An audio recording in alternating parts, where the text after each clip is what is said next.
Olá pessoal, vamos dar continuidade aí às nossas aulas sobre o Brasil colônia, né? Já vimos os aspectos econômicos, os aspectos políticos, vimos aí algumas revoltas, vimos a importância do trabalho africano, da cultura africana no Brasil colônia, né? Trazido aqui à força para ser escravizado.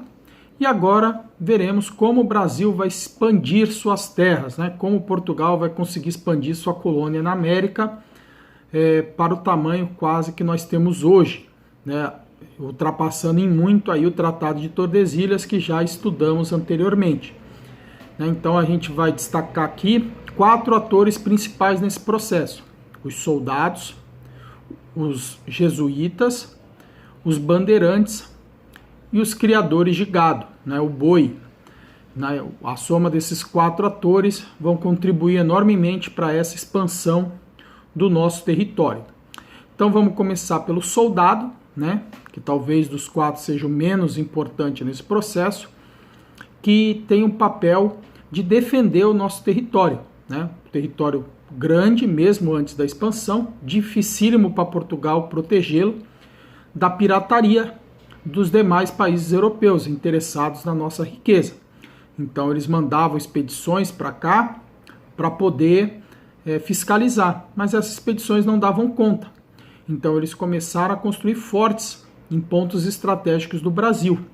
E ao redor desses fortes vão surgir pequenas vilas, que vão se transformar em grandes vilas, cidades, algumas cidades muito grandes até hoje, né, como Fortaleza, lá no Nordeste.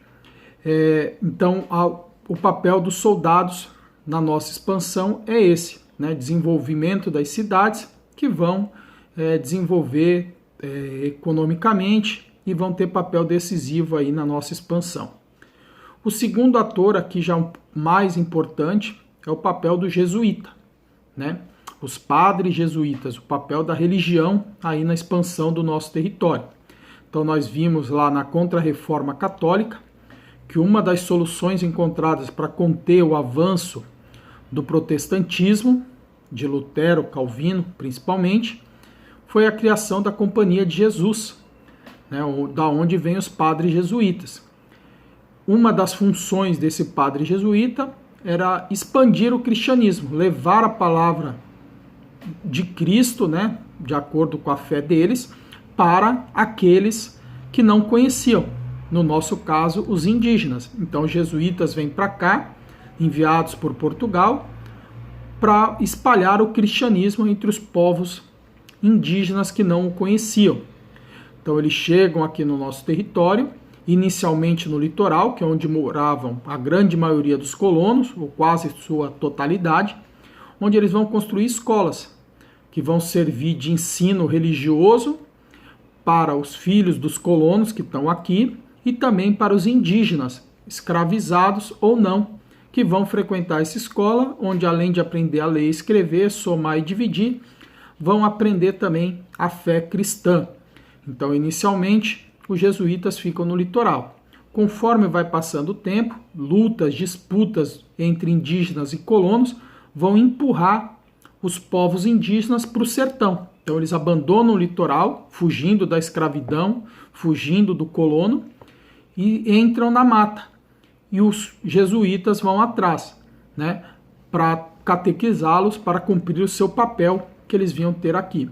Então os jesuítas saem do litoral, vão para o sertão, onde eles vão construir missões, né, uma espécie de aldeamento, né, onde eles ensinam o cristianismo, se comunicam na língua indígena e vão desenvolver aí o método de trabalho do europeu. Então vão ensinar a trabalhar a agricultura, né, para alguns povos que não conheciam, num processo aí bem ambíguo, porque de um lado eles protegem o indígena do colono, por outro eles aculturam esse indígena, né, destroem a cultura, né, tentando integrá-lo à sociedade europeia, que é um nome bonito aí para aculturação, né?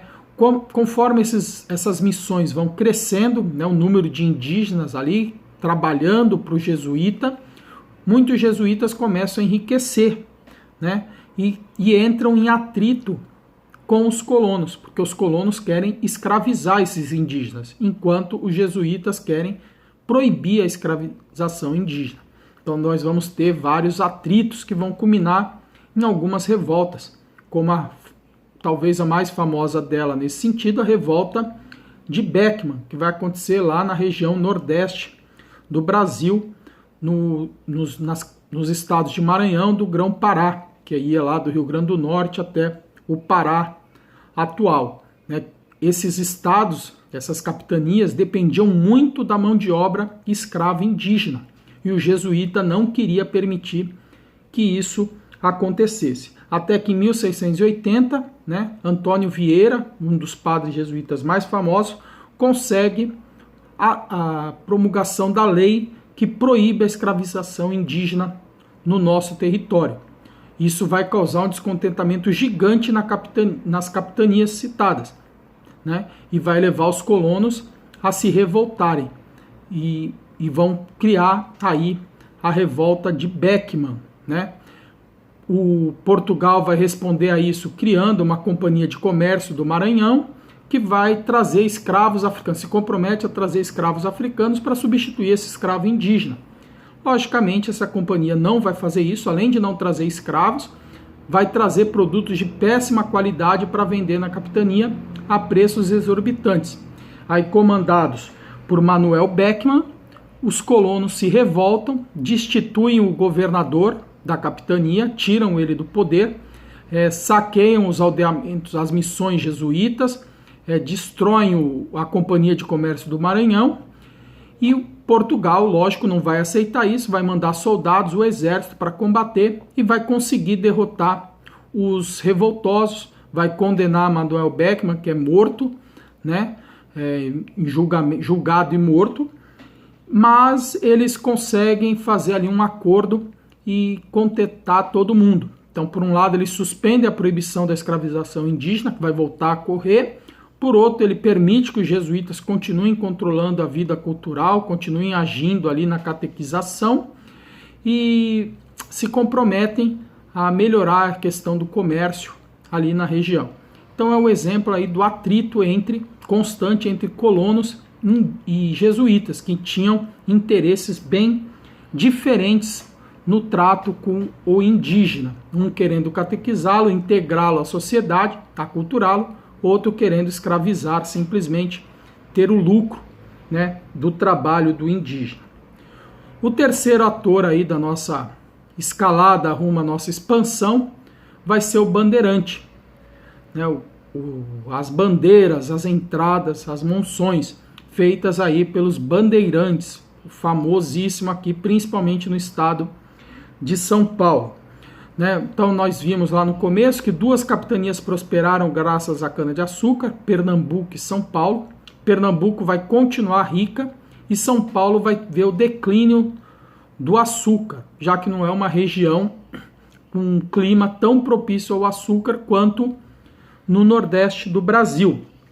Então, para resolver esse problema do declínio, muitos paulistas vão abandonar aqui o litoral e vão entrar no sertão, subir a serra, né, e vão para São Paulo, para a atual cidade de São Paulo, que até aqui é um vilarejo pequeno e pobre.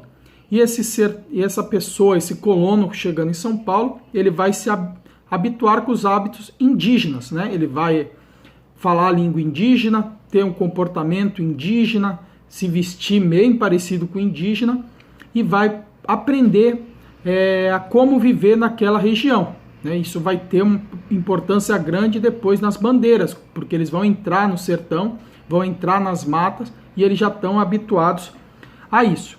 E eles vão tentar resolver o problema deles, que é a falta de mão de obra, né? Porque a mão de obra é africana, escravizada, e São Paulo, tendo empobrecido, não tem dinheiro para concorrer com os fazendeiros do Nordeste na compra desse escravo.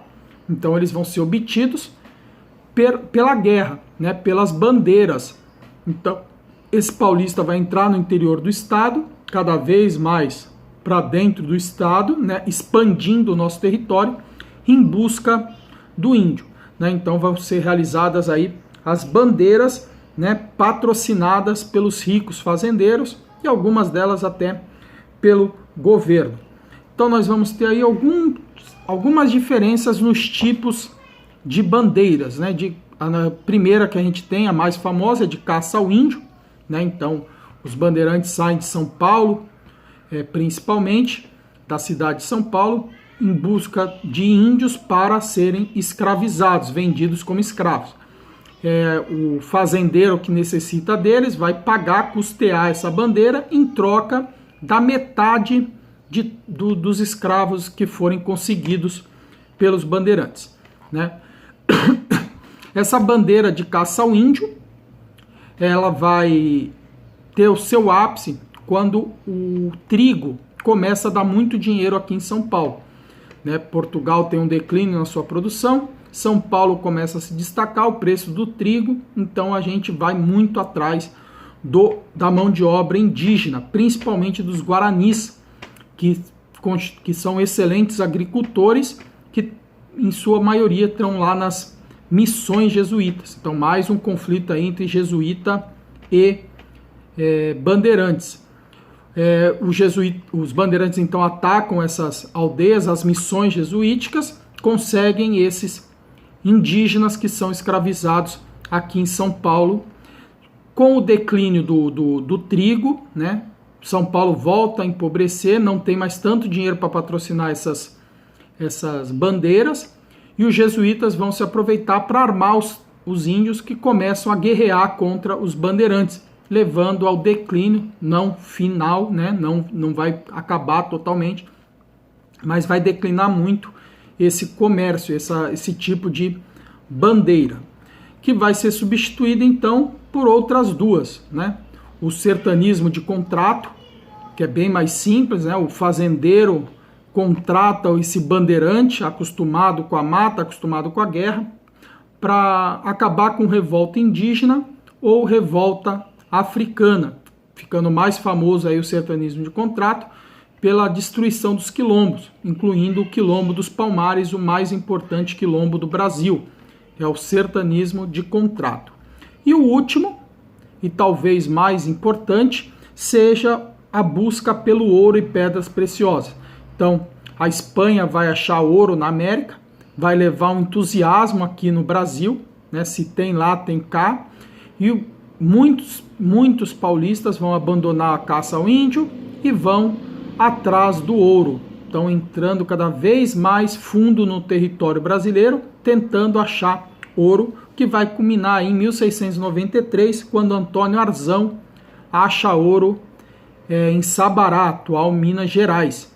Então aí a gente vai ter a expansão do território brasileiro, porque cada vez vão mais longe aí dentro do território. E o último, para finalizar o vídeo, a criação do boi, né? A importância do boi aí nesse processo de expansão. Então o boi tem sempre um papel importante na economia nossa, né? Então a nossa economia basicamente é para vender para a Europa, exportação. Já o boi serve para internamente, para alimentação e para o transporte, para o trabalho, né? Então o boi vai ter sempre um papel importante na nossa história. Onde ele é criado? Ele é criado no próprio engenho, o que vai causar problema, porque o boi destrói a plantação, né, e ocupa espaço que podia estar sendo plantado açúcar. Então Portugal vai proibir sua criação no litoral e vão levar esse boi para o sertão, expandindo o nosso território, né? Então aí a importância do boi nesse processo de expansão. Para limitar as nossas terras, delimitar nossas terras, vão ser feitos aí vários tratados, né? O Tratado de Utrecht, de Madrid, de Santo Ildefonso, de Badajoz, que vão delimitar as nossas fronteiras, tornando o Brasil esse país continental que nós somos. Então, qualquer dúvida é só mandar aí um comentário que eu terei o prazer em responder. Abraço!